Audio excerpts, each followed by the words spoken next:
You're listening to the Hour of the Time. I'm William Cooper.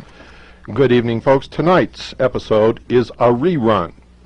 Due to the great mass of bullshit poured out on Radio Freemasonry just prior to this program, we will expose this wolf in sheep's clothing in his own words. Tonight we're going to play a portion of a program that originally aired on June the 23rd, 1993. If after hearing tonight's program you wish to order that original broadcast, it is tape number 123 in our catalog. That's tape number 123 in our catalog. We discussed this rerun a little bit last night, so you all know the subject. But you all need to hear it again, even those of you who heard it the first time that it was broadcast, and those of you, of course, who have never heard it and are struggling, attempting to understand the purpose of the Hour of the Time. We hope that this rebroadcast will bring some things into the forefront that have been lurking into the shadows, and will make some of the conversation that you've heard on the Hour of the Time much clearer. We encourage you to order the original tape from the original broadcast on June 23rd, 1993, so that you may study its content in your home. Now, without further ado, we go in to the rebroadcast of the Mystery Exposé. At the end of this rerun, ladies and gentlemen, we will open the phones for your comments and questions. Now, folks, I'm going to take you into the mind of someone who has been an initiate, an adept, a priest of the mystery school for many, many years. I'm not going to identify this person until the end of the program.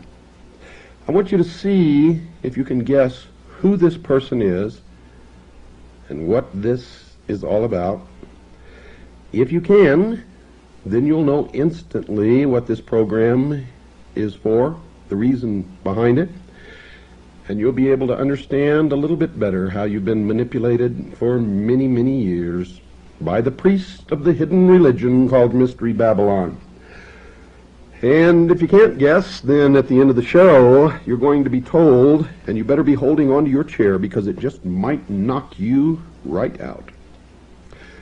Just might knock you right out. I'm going to quote from a book that this person wrote. This person verified something that I wrote in my book, Behold a Pale Horse, and that is the calendar of the hidden religion of Mystery Babylon. It's 6,000 years, and it started in 4000 BC and ends in the year 2000. Quote, "The Great Pyramid system of passages and chambers is a chronological graph that begins in 4000 BC and continues for 6,000 years," unquote. Now let's go to an interview that was conducted with this person by someone else, not by me. But I'm going to be reading to you word for word this entire interview, and this is going to take up most of the program, but this is going to give you a glimpse into the personality, the religious beliefs of the priests of the mystery religion, and you'll see sort of how they try to disguise what they really believe behind this aura of wanting to further the evolution of mankind and create some kind of a world utopia, which they know in their heart is a lie to begin with. So, I'm going to call these number 1 and number 2. Number 1 is the interviewer. Number 2 is the interviewee. Number 1, how did you become interested in the Great Pyramid? Number 2, well, like everyone else, for most of my life, I accepted the idea that the Great Pyramid was just a great big pile of stone made by thousands and thousands of slaves. But I read a book in 1967 called The Ultimate Frontier. That book profoundly affected my life. In it, they made statements about the Great Pyramid being much more than a tomb. Point in fact, it never was a tomb for a pharaoh. It is a monument to mankind and human perfection. It is the oldest artifact of an ancient system of religious belief. Then I thought, that's something I can check out. I can see if the information in the Ultimate Frontier is true or not. I started investigating. I then learned a great number of things about the Great Pyramid. First of all, the ancient Greeks were quite right in calling it the first wonder of the world. When one considers the thought, preparation, and choice of site, one will see that the solid bedrock of the Giza Plateau, the only tableland within miles capable of supporting the weight of the structure, was the most intelligent choice. There is a fantastic amount of literature about the Great Pyramid. Therefore, it is not unusual that we also find a great deal of controversy surrounding it. The British in the 1860s were the first to study the ancient building in a serious manner. By re-examining the theories of the British, which were discarded by the experts of that time, the crux of my book began to take shape. Number 1, does the crux of your book include the fact that the Great Pyramid may not have been built by the ancient Egyptians? Number 2, yes. The British did not discuss that possibility. That possibility is my own bit of research. However, most people who study the Great Pyramid realize that the civilization we know as ancient Egyptian could not have built the Great Pyramid the way we know today. It would have had to have been built. You see, the building is built geometrically perfect, and according to our present conception of ancient history, the Egyptians didn't understand highly theoretical mathematics, obviously from the way the other 89 major pyramids in Egypt were constructed. The manner in which the other pyramids were constructed was a very haphazard way of building. They are copies of the Great Pyramid. The Great Pyramid itself is, however, absolute perfection in stone, both to the pi relationship, the relationship of a diameter to the circumference of a circle, and the golden mean, or phi relationship, with which we can divide a straight line so that a squared plus b squared equals c squared. The reason why it was structured is embodied in the word itself, pyramid, which means lights and measures, that there are revelation types of lights.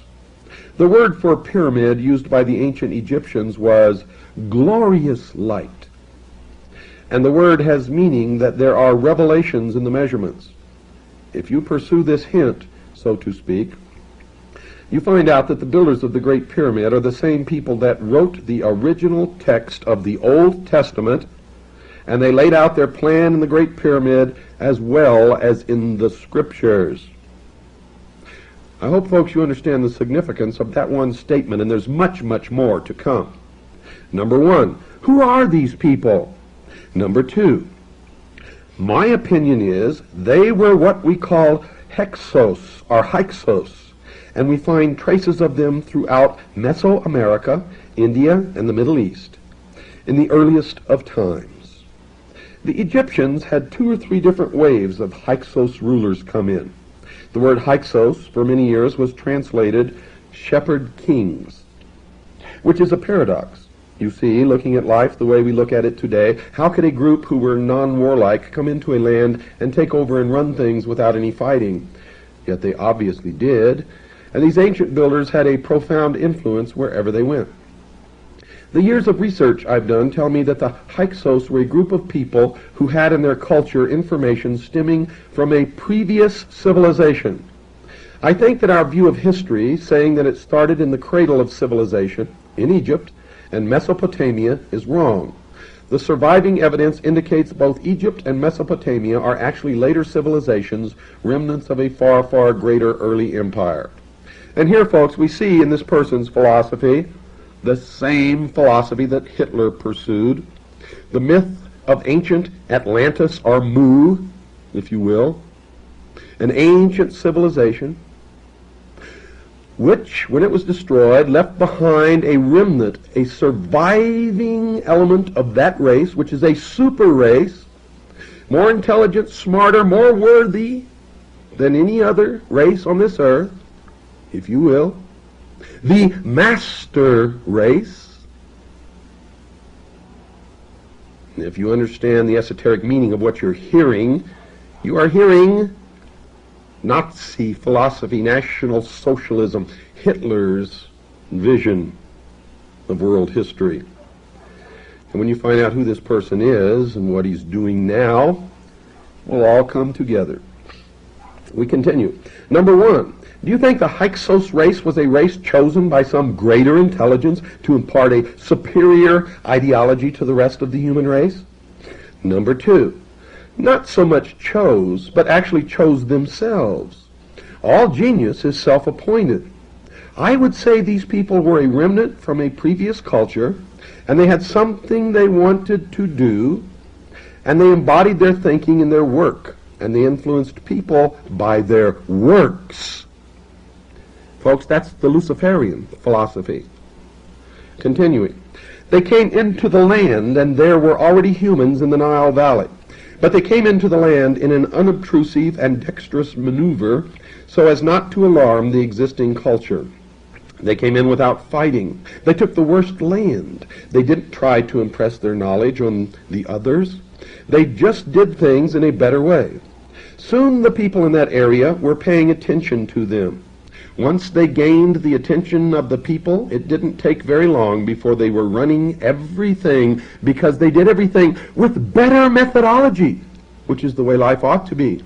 You ought to show by example. Number one, what happened then? Number two, fairly soon after arriving, they suggested to the people that as life was now so peaceful and harmonious, it would be a happy challenge to build a monument to the future of mankind. In my opinion, the Hyksos philosophy and the philosophy of many modern people is identical in that human beings can be perfect if they work toward that end, and that is the heart and soul philosophy of Mystery Babylon, the mystery schools, that man himself will become God. Wait until you find out who this is. Number one, what happened to the ancient tribe, the Hyksos? Number two, I think they are still in existence today and have not died out, but have gone underground many thousands of years ago. What we call Masonry. Freemasonry is an offshoot of the group that started out. The Hyksos group became what the ultimate frontier calls the Brotherhoods. These are a group of people who have knowledge about what it really means to be human. And folks, that implies that the rest of us are not, and that also is in direct line and in direct concert with the philosophy of the mystery religion of Babylon. You see, to them we are all cattle, animals who have no intelligence. Continuing, these are a group of people who have knowledge about what it really means to be human, to be a human becoming, to grow toward human perfection. It's a philosophical thing. These people still exist. They still band together in groups here and there, and they show by doing. Again, their lifestyle shows that they really have a handle on what life is all about. They don't try to impress others with numbers or with what they know. They just live doing something they want to accomplish while they are here. We know in Egypt these people formed secret societies, and that Pharaoh Akhenaten came up, quote, under the rose, unquote, out of one of these secret societies, and took over the land of Egypt in a manner that forbids disclosure at a time in which the superficial popular theology left a want unsatisfied, which religion in a wider sense alone could supply. And there he has admitted that he knows the esoteric teachings of the mystery schools, their origin and their purpose. And if you've been listening from the beginning, now you know that this person is a priest of the mystery religion himself. Continuing, We know Alexander the Great wanted to get the knowledge of one of these ancient secret societies because he writes about it a great deal. Pythagoras consented to be circumcised in order to become one of the initiates of these secret societies, which are the Hyksos population carrying their knowledge of science and the universe and cosmology with them and keeping the truth secret so they wouldn't be persecuted and wiped out. You can imagine what society today would do to a group of people like this, were they to perform certain ancient rituals in public. Look what they did to Akhenaten. As soon as he was dead, they destroyed the city he built. Number one. That's right, they tried to. Number two, wipe out his name. Number one, yes, because he taught there was only one God. Number two, the human tendency in the mass populace. Number one, when you use the term mass populace, are you referring to a group of people who have become undeveloped on account of a too pleasant or a too severe climate, or even from physiological or psychological causes? Number two, the phrase mass populace was a term used by the ancient ones, which usually refers to those in a populace, in any country, who sit back waiting for some savior to raise them up out of their misery. Recognize the venom directed at Christianity, folks? Number one, then you are referring to people who are merely living a conditioned response to their environment. Number two, yes, the human tendency in the mass populace is to tear things down rather than to reach up to the excellent, which brings everything down to mediocrity. We're doing that in this country today with our so-called standards from the federal government. Everything's got to be brought down. This is just another social indication of this tendency in human beings to bring things down to a lower level so it's easier instead of striving for excellence. The Hyksos people went after pleasing results and worked hard in this manner. They strove for excellence, and therefore they had to go underground to keep from being persecuted. In almost every case that we can trace, anyone that tried to bring the truth to man has been crucified or killed in some cruel or barbarous human ritual. And folks, for many years, that was exactly true. But this is not the true intent of these people, for if you also go back through history, you'll find that these are the people who have been behind every religious war, have been behind every revolution, have been behind and literally are the heart and soul of socialism and communism. And everywhere they go, death follows, and a stench. Number one, do you know how the Great Pyramid was constructed? Number two, I leave that puzzle to the engineers, architects, and professors of physics who have researched and studied the building. No one at the present really knows. There are several suppositions, but since no one really knows, that mystery remains to be answered in the next 24 years, and since no one really knows, in my opinion, there's no such thing as an expert. Number one, in that case, how do you believe the Great Pyramid may have been constructed?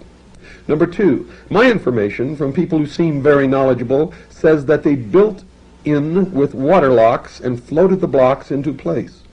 That's pretty hard to conceive of because they would have had to have been tremendous locks, because the Great Pyramid is up on a plateau at least 6 miles from the banks of the Nile River.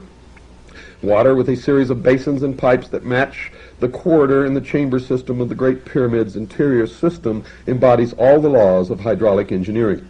For example, the Great Pyramid's Grand Gallery is a perfect vacuum bottle. And this pumping system, which I explain in my book as I explore the research work of Edward J. Kunkel, author of the book Pharaoh's Pump. Well, folks, it's time to take our break. Don't go away. We'll be right back and continue with this revelation after this very short pause. Snap. Water. And we continue, folks. Number one. If this tribe of people, the Hyksos, caused the Great Pyramid to be constructed, did they know their message wouldn't be understood for thousands of years, or did they think that humans would grasp its meaning a little bit before that? Number two, I think it's quite apparent that they knew it would be grasped in the 20th century. I think that they laid it out so the core of their meaning would be picked up by those who really had the mathematical know-how. It wasn't until 1905 that we had the real understanding of gravitational astronomy, the astronomy involving the solar system and the movement of the Earth around the sun, down so pat that we had all the answers the builders of the Great Pyramid had. They knew as much or more about today's system of gravitational astronomy as we know. Number one, do you think this falls in line with a number of other theories that humans were at one time visited by supremely intelligent beings from other worlds? Number two, I don't accept that thesis. However, I believe that there is life probably on every little planetoid in the entire universe. Life that is similar to ours, having a spiritual nature, but somewhat different in physical nature. No other beings from outer space ever came down here and cohabited with the apes, as Mr. von Daniken would say. I would reject that thesis, but on the other hand, I would say we are indeed created by another intelligence far greater than this planet or even this solar system. You know, it's a funny thing. I was once an atheist. I went through most of my college days as an atheist. I went through most of my college days as an anthropologist and didn't believe in a creative theory at all. But after studying for many years, I was forced to accept the fact that I obviously had been created, because it just didn't happen by chance. There's no way, I would say, that this theory that something in outer space came down and interfered is quite accurate in that respect. We are in the image of a creator of some kind that we can't even conceive. Therefore, we have the ability to do all kinds of fantastic things. I think there was a civilization 50,000 years ago in the Pacific, now underwater, that had in it achievements that we only think of today. Number one. Okay, just a minute. Let me backtrack here. At the beginning of the interview, you mentioned that you began your investigation of the Great Pyramid after you read The Ultimate Frontier. What's it all about? Number two. Oh, that's a big topic. The Ultimate Frontier ties together a history of this planet, the idea and purpose for mankind being a part of it, and a philosophy of growth towards human perfection, and how this philosophy is what life is really all about. The truth of this was lost when the great civilization on the Pacific continent of Mu was destroyed by a sudden cataclysmic change on the crust of the earth 50,000 years ago. There are a group of individuals who call themselves the Brotherhoods, unobtrusively working to uplift mankind back to this ancient wisdom belief, and the Great Pyramid is indeed a monument to this particular brotherhood. Number one, perhaps the truth is never lost. Perhaps as we evolve towards a true understanding of essentials, we suddenly find ourselves faced with a question where we discover that we have really understood nothing at all, and consequently have to begin learning all over again on a new and higher level. Perhaps the memory of the destruction of Mu and other catastrophic events is contained in the collective unconsciousness of man. Perhaps some humans, direct genetic descendants of the survivors of these cataclysmic events, carry in their bloodline a genetic mutation. Let me read that portion again, folks. Perhaps some humans, direct genetic descendants of the survivors of these cataclysmic events, carry in their bloodline a genetic mutation. Perhaps this genetic mutation was deeply imprinted into the central nervous system of some of our forebears who actually experienced and survived a sudden slippage in the Earth's tectonic plates or a supernova explosion. Such a genetic mutation passed in genetic structures or DNA from generation to generation may explain why some of us today are more acutely sensitive to subtle earth tremors than our neighbors. In any case, this book, The Ultimate Frontier, started your mental processes working along these lines. Number two, they were already working along this line, just like many peoples are without knowing about it. I had started into investigation of phenomena and mysticism on my own because my religious convictions couldn't answer my questions. Going to different churches and checking them out, I found didn't answer my questions as to why I am. I've always wanted to know why. The human physiology is a remarkable thing. Why should it be? Why should we be different than the animals? Why should we have these philosophies when no other animals has philosophy? I studied many of the standard religions, but they couldn't answer my question to my satisfaction. I didn't like the idea of blind faith. I didn't like the idea of blind faith. To me, blind faith is irresponsible and unreasonable. Then I got into science and became an atheist. I was working on a master's degree in anthropology and found that, just like the churches, the information from the scientific side fell short. They can't answer all the questions. In fact, the more we learn, the more anomalies we have, and we realize how little we know. Then my son, who at the time was 4.5 years old, nearly drowned. In fact, he did drown. He was full of salt water and unconscious for 45 minutes. He should by all rights have died. The year was 1960. I was eating at a restaurant on the beach when I saw him floating face down in the water. I ran across the beach, jumped into the water, handed him to my brother, who handed him to a strange old man who appeared to be a derelict. When this old man pumped out the water, I was in shock, one of my son, for the next 45 minutes. He refused to give my son to the ambulance crew and the doctor who arrived and pronounced him dead. The old man looked into my eyes and said, "This boy isn't dead. I'm going to bring him back." I told the doctor, "Let him keep trying," and the old man kept working. 45 minutes is a long period of time to remain unconscious without breathing. However, my son not only recovered without brain damage from that episode, but he told us in the hospital exactly all of the events that took place. From me running out of that restaurant, jumping across the breakwater, diving into the water, and getting him, handing him up to my brother. He recalled all of this as if he had been watching it as a spectator, and yet he was unconscious. I mean, he wasn't Gene Dixon or anything. That personal experience was positive proof in my mind that the human mind is a lot greater than that body. Number one, did it reinforce a previous belief, or did it really serve to allow you to see for the first time that there are other realities? Number two, it made me relook at some of my own experiences. It made me stop and think about a lot of things. For instance, the first thing it made me think of is when I was studying anthropology. I was studying the theory of evolution, chance evolution, chemistry just providing a scenario for itself to keep procreating and surviving and improving and so on. If we accept evolution as the ultimate answer, we have to accept a ludicrous notion that atoms, all matter, is made up of the atomic elements, can so arrange themselves as to be able to give themselves abstract qualities such as memory, desire, will, curiosity, consciousness, conscience, creativity, intuition, emotion, and reason. How can you get that chemically? You can't. It has to be something else that is endowed, and man is the only one that has it. A goat doesn't see the stars or know what's over the mountain or know anything about life and death. You see, but we do. These ideas were in my head, and intuitively I knew there was much more. But when that happened to my son, I realized that I, too, am a discrete bundle of mental energy. Only I didn't have that phraseology for it. I didn't know about what life was all about as I feel I do now. Number one, were you able to determine the capability of the human being to deal with all these diverse areas of knowledge? Number two, certainly I am doing it, and I'm nothing extraordinary. I am dealing with all of these areas of knowledge in a relaxed and causal and fun way. And I feel that I am growing.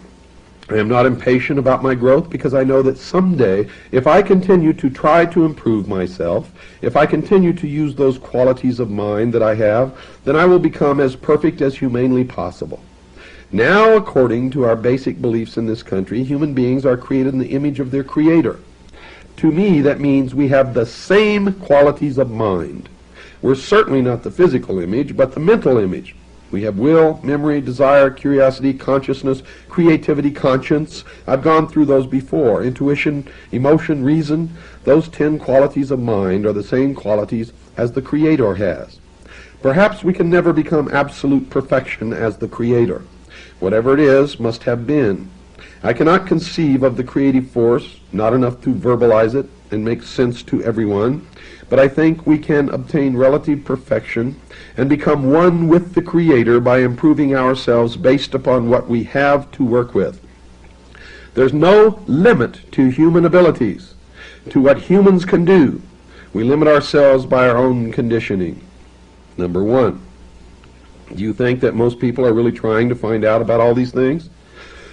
Number two, many humans are. I would say there are millions of people who have an inner urging towards something better, especially in this day and age, because now there are more of them here. Out of the great majority, roughly 220 million people today in the United States, only about 2 or 3 million are really interested in what makes them tick.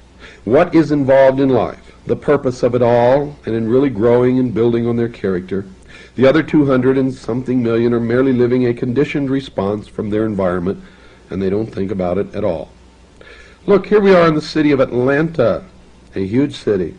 Look at the people walking back and forth. They're positive in many ways, and yet they never really give it a thought as to why they are, why they're capable of building these tremendous buildings and driving those tremendous vehicles they drive.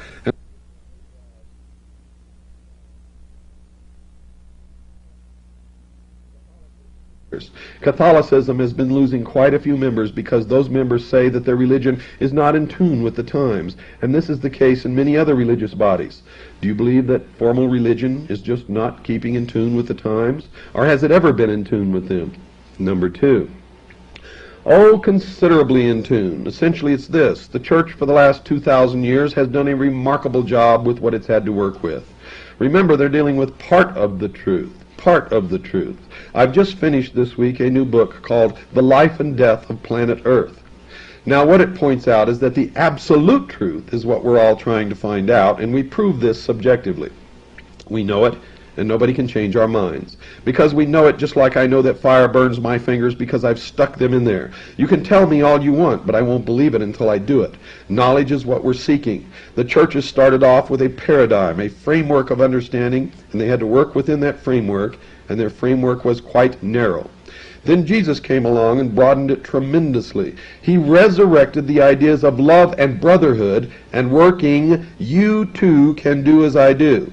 He was showing by his lifestyle that you can be perfect. You can know yourself. You can know your Creator. You can know what it's all about. All you have to do is get off the dime and stop being so lazy and pay attention. That's what he was saying. Human beings have a tendency to want to put frameworks around things so they can be comfortable with them. So the early church put a framework around the truth. Theologians have translated and interpreted what has been said by all the great teachers until it's been quite distorted. However, even with all of the translations and misinterpretations of what was really said in the ancient times, they've done a remarkable job. They've done some bad things as well as good things in the eye of history. But the information is here. All you have to do is want it and dig for it. I found it. I found it for myself. There's more than one path. The reason I followed the path of the Great Pyramid is because I'm a doubter, a skeptic, and there's something made of stone, the world's largest stone structure. It can be checked and rechecked and measured and remeasured. It's been around for a very, very long time, and there's no doubt it's there. However, the metaphysical idea, somebody going into a trance and some voice talking through him telling me he's Jesus, that doesn't prove anything to me. It could be, but I could never prove it. I can prove what the Great Pyramid does, and that turned me on. There are answers to everyone's questions. We each have progressed, you see. I accept we've lived many thousands of lifetimes. Let me repeat that. I accept we've lived many thousands of lifetimes. People say, oh, reincarnation, I can't believe that. Well, they probably didn't believe it in their last lifetime either. I probably didn't either. However, each time we live a life, we learn something more towards this perfection. We're supposed to be growing until finally we reach a point where we choose our incarnation with such great care that we incarnate to two very sharp parents, at which point we grow with a tremendous rate of speed. That's the purpose of it all. Civilization's purpose is to provide the playground, the background, the environment that enhances soul growth, character growth, an environment which enhances the ability of humans to practice the virtues. By practicing these virtues, love, brotherhood, and working, you too can do as I do, which are part of universal law. What you put out comes back to you, karma. You set an example for others by practicing patience, tolerance, forbearance, kindness, and charity. In your everyday life, you grow. By your example, you set off a multitude of self-sustaining series of events, a chain reaction which strengthens the truth.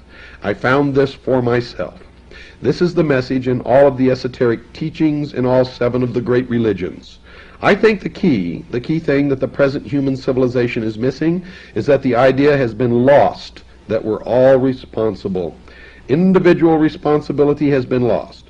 We want some wizard to come along and do it for us. We want the preacher on Sunday to save us from our sins. We want the man in the confessional booth to cleanse us. We don't want to do it for ourselves. Well, there are no wizards. Every single ego, every single created individual or discrete bundle of mental energy must do it for himself. This is part of the message of the Great Pyramid, and as soon as humans realize this and take responsibility for their actions, the problems of the planet Earth will be diminished 1,000-fold. Number one, I found it most fascinating, the fact you mentioned a moment ago that the individual ego has a hand in the choice of his or her own incarnated person. Number two, this is esoteric information. I use the term esoteric information. Esoteric meaning inside information, and it's only information that has been given to me. I have not proven it yet. Even if I did prove it, it would still be only information to you. So the difference between information and knowledge is clear. We need to make that clear. Now, my information is that each of us chooses our parents and our station and our situation, even our race. Listen to this, folks. Listen to this crap. Beginning again. One of the individuals that I have been told about in this esoteric information was George Washington Carver, who deliberately incarnated into a race that was downtrodden to work on the idea of bringing them up.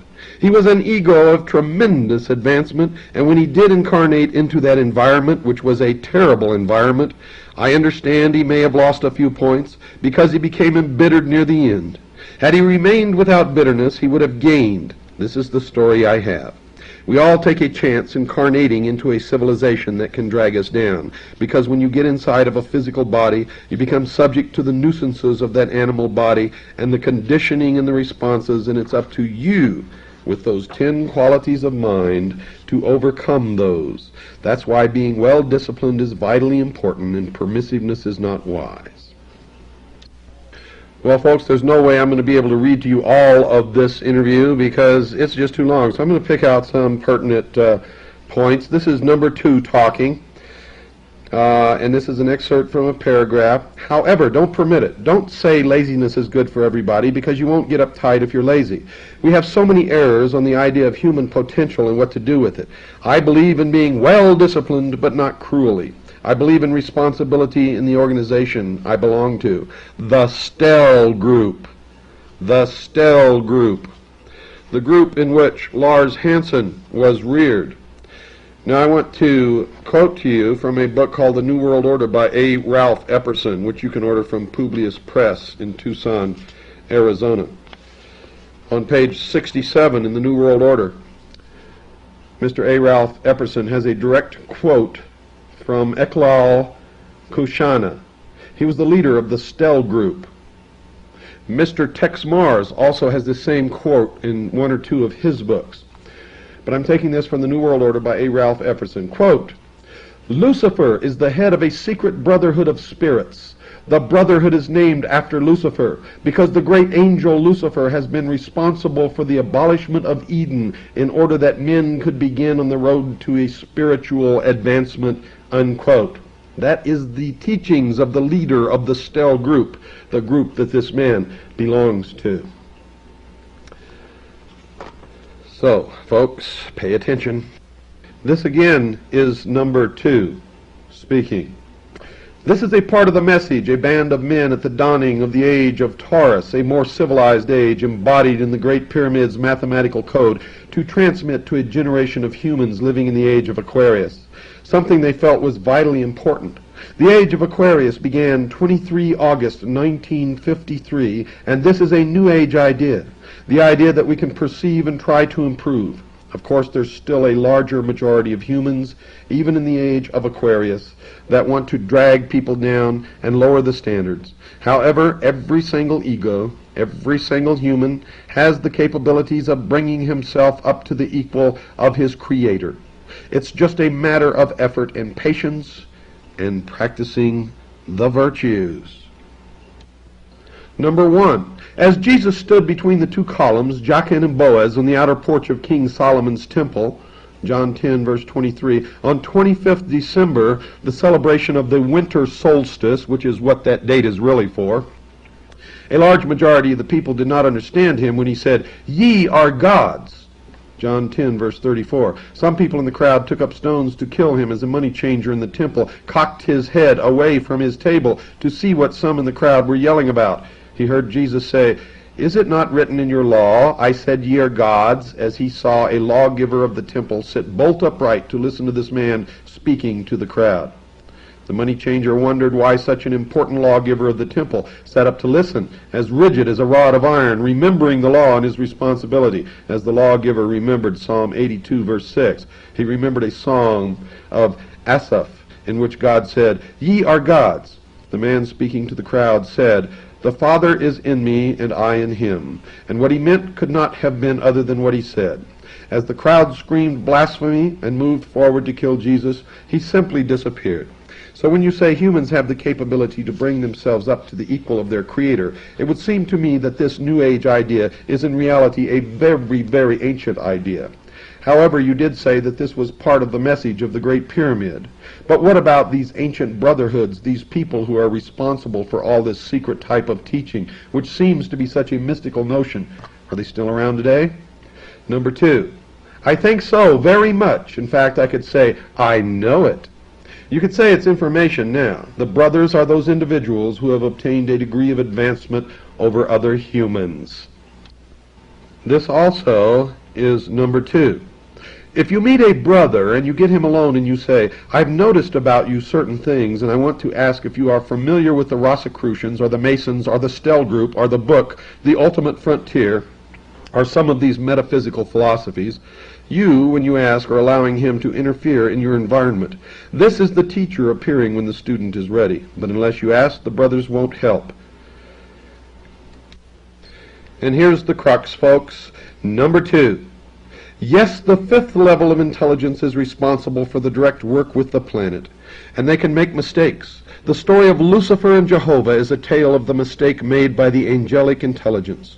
The argument between the angelic forces on the 5th level of existence is that Jehovah, according to my philosophy, believed that humans could advance with a perfect environment, so at first humans were given the Edenic state. All they had to do was eat bananas, sleep, chase the girls, make love, swim, sun, and sleep. But they didn't grow in that Edenic state. They were lazy. All they wanted to do was eat, drink, make love, and sleep some more. They didn't want to grow. So Lucifer said, we should help mankind grow. And you know the rules. We can't go down and do it for them, so we'll give them problems to overcome. And zap, like the thunderbolt of Zeus, Eden was gone, and we now have winters in Chicago, and man has to overcome. Now, folks, I don't care if this man worships Lucifer. I don't care if he believes what he believes or belongs to the mystery schools. You all know me. I believe in the Constitution and that we all have a right. But when he deceives and manipulates all of us, and when on June 8th, 1993, on Radio Free America, he said to the world that I am a CIA disinformation agent, then it's time that you knew who this man really is. I want you to track down and read these books that he wrote. The Great Pyramid, Man's Monument to Man, New York, Pinnacle Books, 1975. The Life and Death of Planet Earth, New York, Pinnacle Books, 1977. Psychic Surgery, 1973, reprint edition, Chicago, Pocket Books, 1975. The entire text of the interview you heard tonight can be found in a book called 5/5/2000, Ice, the Ultimate Disaster, by Richard W. Noone, spelled Noone, and he was the interviewer number 1. Folks, research the history of Willis Carto. Research the history of the Liberty Lobby. And specifically, Radio Free America. Tom Valentine has been a member of the Stell Group for most of his life. He has also been closely connected to the Communist Party by his own admission. Wake up! The members, the high priests of the mystery schools, are enacting ordo ab chaos. Create enough chaos, and then they can step up and take control and establish order, the New World Order. Now you know why on Radio Free America Tom Valentine gets so angry when someone questions Freemasonry. Now you know why he covers for the secret societies and for Freemasonry. And now you know why he's attacked me, because I am the enemy of Mystery Babylon. And there you have it, folks.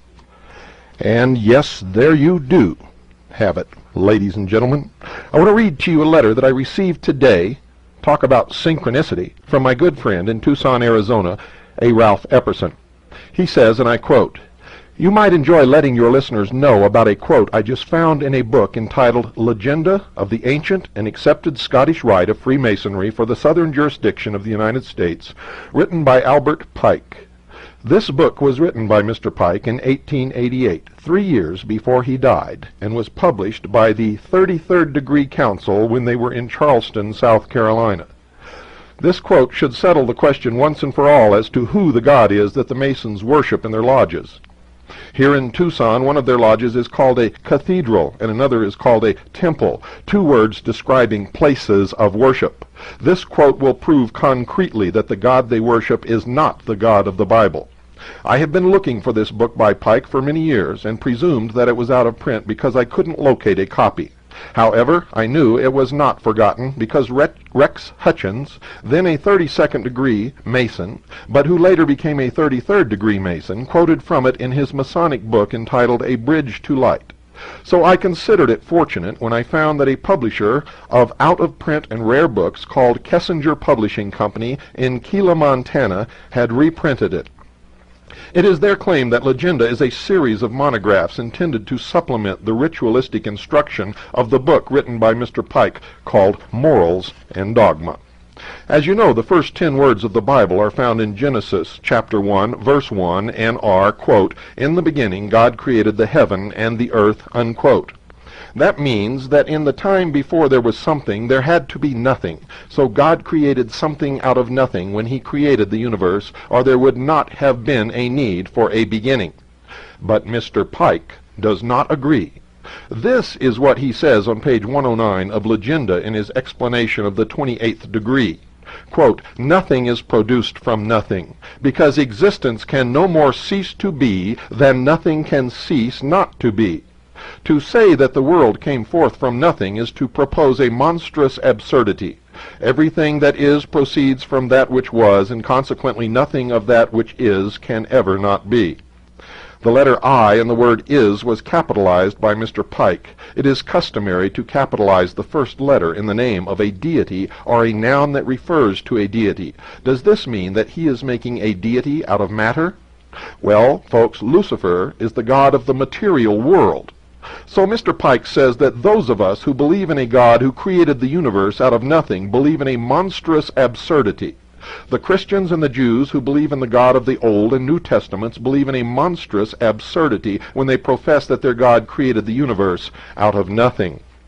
Let there be no doubt, Pike told his readers that he and the Masons do not worship the Creator God. They worship a secret and concealed God in their cathedrals and temples who cannot create anything.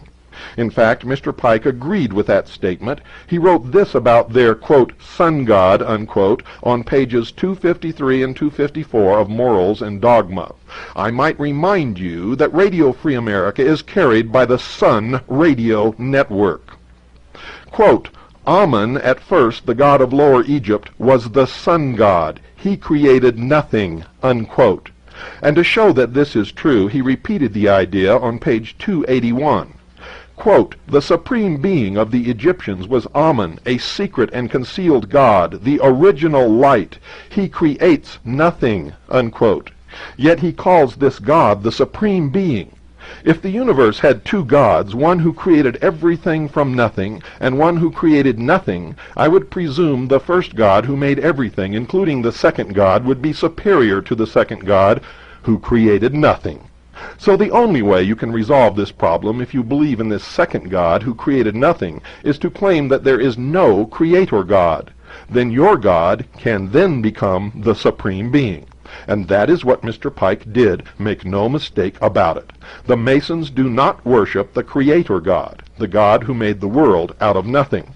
And that is why they have chosen to call their God the great architect of the universe. And that is why the Brotherhood in the ancient times was called the Builders, and today are called Freemasons, or Freemasons in the French. It is known that architects do not draw plans to create a structure out of nothing. They design structures that must be built from existing materials, or, if you will, out of materials that must be changed from one form to another before they can be integrated into a structure.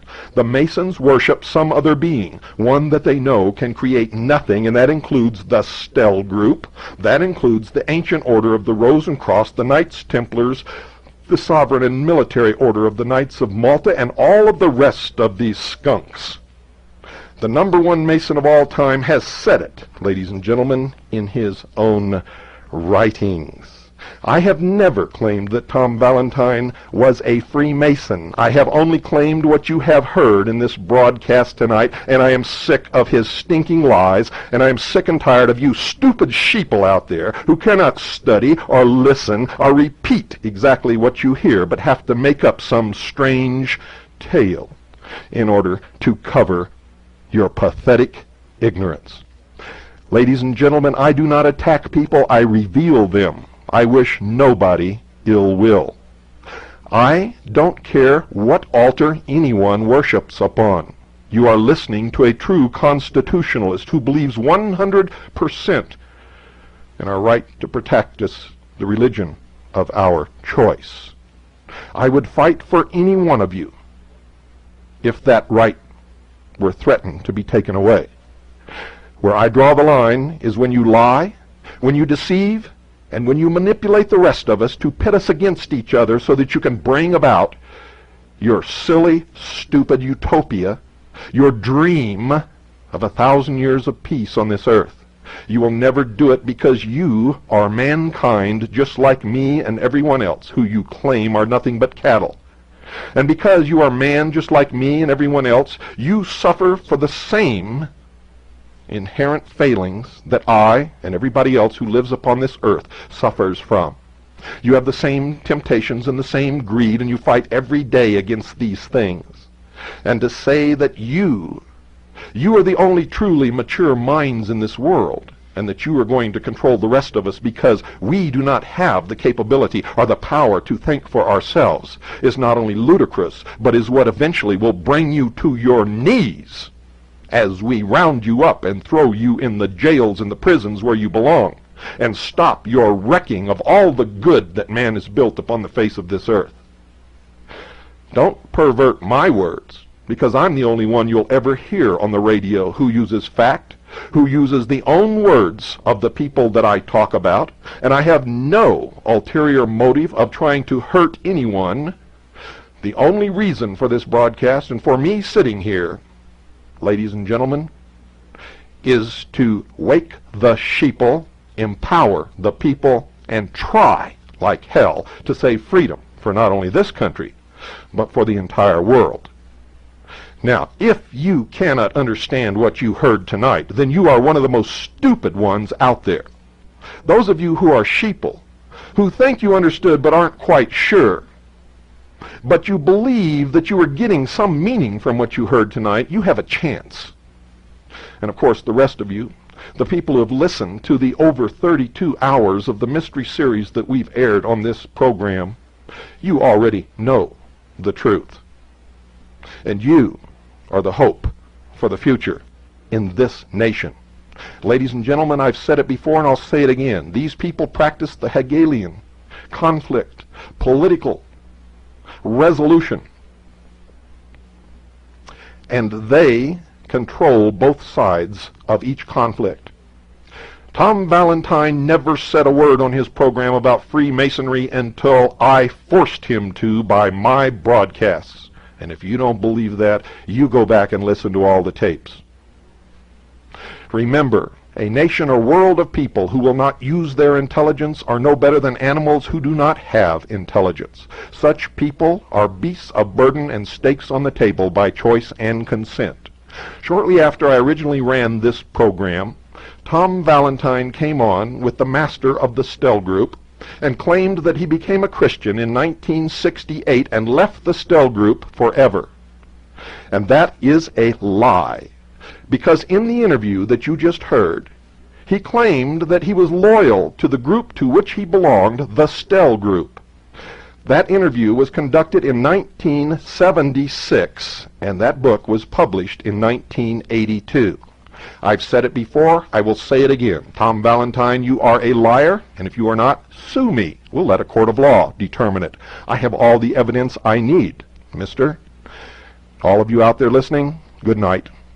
And whether you believe it or not, I mean this from my heart. God bless you all.